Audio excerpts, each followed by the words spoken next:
The week we moved into our first apartment was chaos. After years of saving, Valeria and I had finally managed to scrape together a mortgage on a fixer-upper in a rough neighborhood. The place was a wreck. Yellowed walls, lingering cigarette stink, and furniture that looked older than us. But it was ours. Valeria immediately took to deep cleaning the bathroom while I dragged out old junk and tried assembling our new kitchen table. I was tightening bolts when the doorbell rang. "Who could that be?" Valeria asked from the kitchen. "Maybe the movers forgot something," I muttered. It wasn't the movers, it was my mom.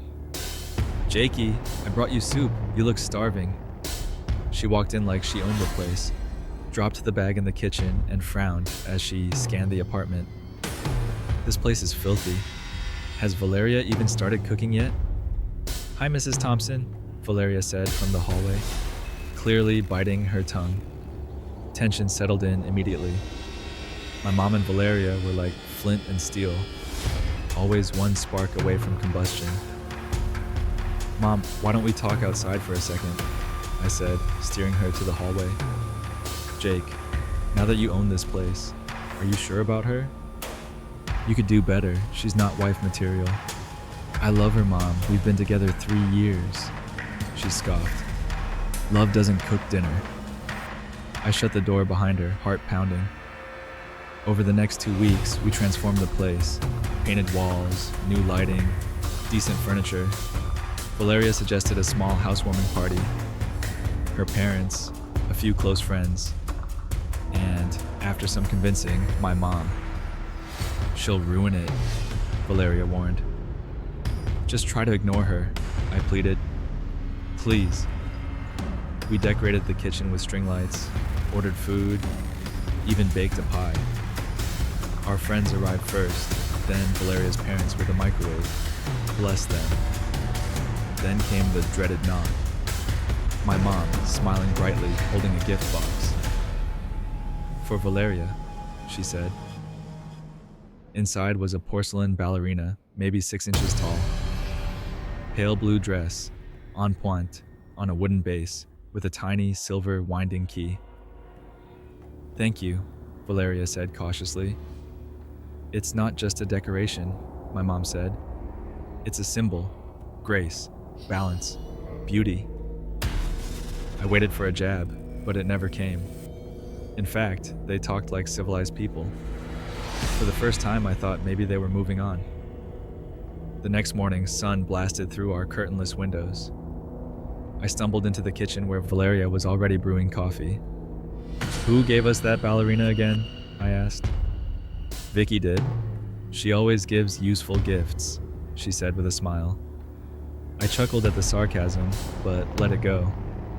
As I sipped coffee, a strange tune echoed from the hallway, wobbly, metallic, like a music box drowning in water.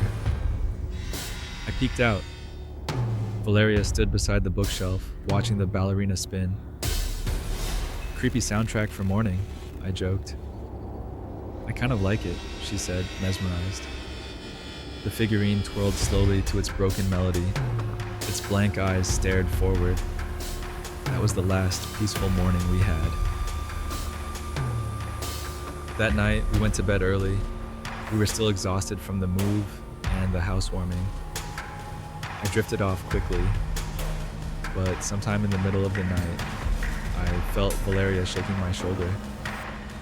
Jake, wake up." I turned over, groggy. "What is it?" "Do you hear that?" she whispered. I sat up. The apartment was dark, but faintly from the hallway, that same strange music played. The ballerina's melody. Only we hadn't touched it since yesterday. "It's just the leftover wind-up," I said, though I didn't really believe it. The tune was broken, like the mechanism was struggling. Uneven notes, out of rhythm. It didn't feel like music, it felt like breathing. Valeria didn't move. "I didn't wind it," she said. "I swear." I was asleep, then I heard it playing. Maybe it had some tension left. It's old. She stared toward the door. Old doesn't mean haunted, Jake. This feels wrong. I got up and walked into the hallway. The figure was spinning slowly, and yes, the key was turning. I leaned in. No drafts, no pets, no vibrations, just the ballerina, moving as if guided by something unseen. Weird, I muttered. I walked back into the bedroom. It's fine, try to sleep. But sleep didn't come easy. The next day, Valeria seemed distant. She didn't say much over breakfast. I tried to lighten the mood, but she kept looking toward the hallway. "The thing creeps me out," she finally admitted. "We can put it away." "No," she shook her head. "Let's keep it where it is. I want to see it." "See it? So it doesn't move when I'm not looking." I laughed. She didn't. A few nights later, the music woke me again. This time, Valeria wasn't in bed. I panicked. I found her standing in front of the bookshelf. The ballerina was spinning again. She wasn't touching it, just staring. Her hands were limp at her sides. "Val?" She didn't answer. "Valeria?" She blinked. "It's playing again, by itself." "Did you wind it? Sleepwalk?" "No. I just woke up and heard it." She looked terrified. Her voice trembled. It doesn't want to be ignored." The next day, I took the figurine, walked out, and tossed it in the trash bin by the corner store. I didn't tell Valeria, but that night she was even more withdrawn. "You threw it away," she said softly. I froze. "What?" "Don't lie to me, Jake. I know you did." I tried to explain. I told her it was just a creepy object and we didn't need it. She looked hurt. "You don't understand. That thing, it's part of this now. It doesn't want to go." I reached out to her. She pulled away. Around 3:12 a.m., the music returned. I sat upright in bed, heart thundering. It was louder now, more warped. And Valeria was gone again. I rushed into the hallway, and there she was, kneeling this time, and in front of her, the ballerina figurine, spinning. Whole. It shouldn't have been there. "Valeria?" She didn't look at me. Her eyes were locked on the figurine. "How did it get back?" I whispered. She barely moved her lips. "It never left." I stepped forward, grabbed the figurine by the base, and held it up. It was freezing cold, ice in my hands. "We're done with this." She stood slowly, her face pale. "Don't. You'll only make it worse." "Worse than this?" I turned and stormed back into the bedroom, placed it in a shoebox, and shoved it under the bed. For the rest of the night, neither of us slept. The next morning, I called my mom. "Everything okay, sweetie?" "Where did you get that ballerina?" "Why? Did something happen?" "Mom, answer me." She sighed. "It's just a figurine, Jake. I found it in an antique shop. It reminded me of something from your childhood, that's all." "Are you sure?" "It's porcelain and paint. You're overthinking it." She hung up quickly. That day, I came home to an empty apartment. Valeria's phone was on the table, her coffee, half drunk, and in the center of the hallway, the ballerina, spinning. I don't remember sleeping that night. Every sound in the apartment made my skin crawl. Pipes creaked, the fridge hummed, and underneath it all, my mind imagined the soft, metallic chime of the ballerina playing somewhere I couldn't see. The next morning, Valeria wouldn't speak to me. She sat at the table, staring into her untouched coffee, her eyes sunken. I tried asking about her dreams, if she felt sick, if she needed anything. Nothing. When I left for work, I checked that the shoebox under the bed was still there. It was. Still taped shut. And yet, that night, the music played again. I bolted upright. The melody was sharper now, louder than before, and it didn't sound like it was coming from the box. I ran to the hallway. There she was, Valeria, sitting cross-legged on the floor, hands in her lap, watching the ballerina spin. The figurine was whole, out in the open. How did it get out? I asked. She didn't answer. Her eyes were fixed, wide, almost glossy. Val? Her voice was distant. It came back. It always does. I walked over and reached down to grab it, but Valeria's hand snapped out and grabbed my wrist. Don't, she whispered. She doesn't like that. I knelt beside her. Valeria, this isn't you. We need help. You're not sleeping. You're seeing things. I'm not seeing anything. She is. Who is she? She pointed at the ballerina. You don't hear her, but I do. She whispers. She doesn't want to hurt us. Not yet. I stared at her, afraid to blink. I took the figurine the next morning and drove to the other side of town. I wrapped it in layers of newspaper, placed it inside a tin, and dumped it in a public trash bin near the docks. When I got home, Valeria was curled up on the couch. She didn't look up. You threw her away again. Yes, and this time she's gone for good. She's not, she said softly. You'll see. That night, I woke to silence. Not even the usual creaks and groans of the old apartment. It was worse than noise. It was the absence of it. I turned to look at Valeria. She was gone. The hallway was dark, but I didn't need light to know what I'd find. She was standing on one foot in the middle of the hallway, arms above her head like a ballerina. Blood ran down from her eyes. Valeria! She didn't flinch. I turned on the light. Her eyes were wide open, unblinking. Her lips parted as though she were silently mouthing something. Her balance was impossible. She stood perfectly still, as if frozen in place. I rushed forward and touched her. Her skin was cold, tense, like stone.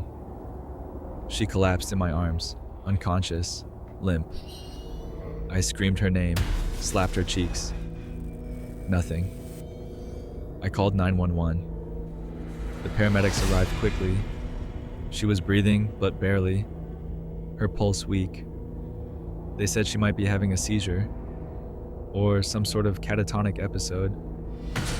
I followed the ambulance to the hospital, feeling like I was sleepwalking through someone else's nightmare. She was placed in intensive care. The doctors ran tests, blood work, brain scans. Nothing abnormal, no trauma, no toxins, just silence. Coma, one doctor said. We don't know why. I didn't tell them about the ballerina. Who would believe me? I stayed in the waiting room for hours. At some point, I must have dozed off. I dreamed of the beach where Valeria and I had first met. We were walking barefoot along the shore. She smiled at me. The wind caught her hair. You have to bring it back, she said. What? She belongs to your mother. She gave her away. That's why it's angry. What are you talking about? Give it back, or I won't wake up. She started to dissolve, like sand being pulled into the ocean. I woke up gasping. The nurse looked at me. Are you all right? I need to go, I said. I called my mom. Hi, sweetheart. How's Valeria? Still in a coma. I need to talk to you, in person. She sounded hesitant. Is this about the figurine again? Yes. Well, all right. Come over. When I arrived, she was setting out tea. You always were so dramatic, Jacob, she said. Where did you really get it? She looked uncomfortable. A long time ago. I used to have it on my nightstand. Before your father left, it was comforting. I gave it to you because I thought it might bring peace. It's not peaceful, it's cursed. That's ridiculous. Valeria is dying because of it. My mom grew quiet. There are things I didn't understand back then, she said. But once it's been claimed, it doesn't like being rejected. I stared at her. You knew. You knew something was wrong. She didn't respond. I stood and left. When I got home, the figurine was back, sitting neatly on the shelf, exactly where it had first been placed. The figurine was back, sitting on the hallway shelf, untouched, pristine. The winding key shimmered faintly in the shadows. My hands trembled as I stared at it. I didn't hear it arrive. I didn't feel anyone come in. And yet, there it was, as if it had never been gone. I didn't sleep that night. I just sat in the armchair watching the hallway, expecting it to start spinning. But it didn't move. Not yet. The next morning, I returned to the hospital. Valeria's condition hadn't changed, still unresponsive. No brain activity spikes, no movement. I sat beside her, holding her hand. I'm going to fix this, I whispered. On the way home, I made my decision. I grabbed the figurine with both hands, wrapped it in an old scarf, and drove to my mother's. She opened the door, smiling. Back again? It's yours. Her smile faded. No. You brought it into your home, and I'm bringing it back. I pushed the bundle into her hands. You gave it away. You broke whatever bond it had.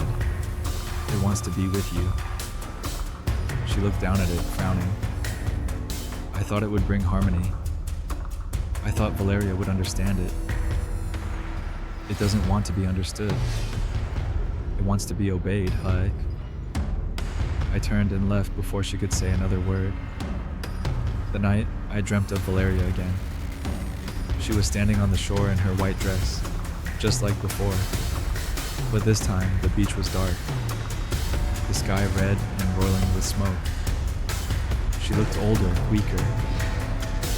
You're close, she whispered, but not enough. It needs more. It wants everything. What does it want? She looked behind me. I turned. There it was. The ballerina.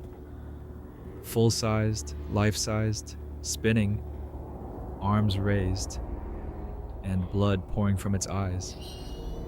I woke up screaming. In the morning, I called the hospital. Can I visit her today? Actually, the nurse said, you should come in. There's been a development. Hope filled my chest. Is she awake? No, not exactly. When I arrived, her bed was empty. Where is she? I demanded. We were about to call you again. A nurse led me to a room at the far end of the hall. Valeria was inside. She was standing. Not walking, not pacing. Standing. On one leg. Arms raised over her head. The same pose I'd seen in the hallway that night. A monitor beeped slowly beside her. Electrodes stuck to her skin. But she didn't blink, didn't speak, didn't acknowledge me. We don't understand it, the doctor admitted. She's breathing, her heart is stable, but it's like she's locked in place, as if she's not in control. I stared. Her eyes didn't move. That night, my mother called. It won't stay here. What? The figurine. It's back at your place, on your shelf. You're lying. I left it in my kitchen, but it disappeared. And now... Her voice faltered. Now what? I keep hearing music, but there's nothing playing. She hung up. By morning, I got the call I had been dreading. Valeria's heart had stopped during the night. They tried to revive her, but it was too late. My world collapsed. The funeral was quiet. I couldn't look her parents in the eyes. I couldn't explain any of it. I locked myself in the apartment afterward. Everything felt wrong. The walls too close. The shadows too loud. On the third night, I heard a knock. It was a neighbor from my mom's building, her eyes wide with fear. "Your mother." Something happened. I rushed over. Police tape blocked the hallway. One of the officers stopped me. "You family?" "Her son." "I'm sorry." She was found standing, perfectly still, in the living room like a dancer, arms raised, one leg. She had blood coming from her ears. He looked shaken. She was like a statue, until she fell. I didn't speak. There was a small porcelain figurine on the floor beside her, broken, still worn. Back in my apartment now, I sit alone. No music, no lights. But in the silence, I swear I still hear it. That soft, distant waltz. I haven't touched the shelf. I don't even look at it anymore. Some things, once given, can't be returned. Some gifts bind deeper than blood.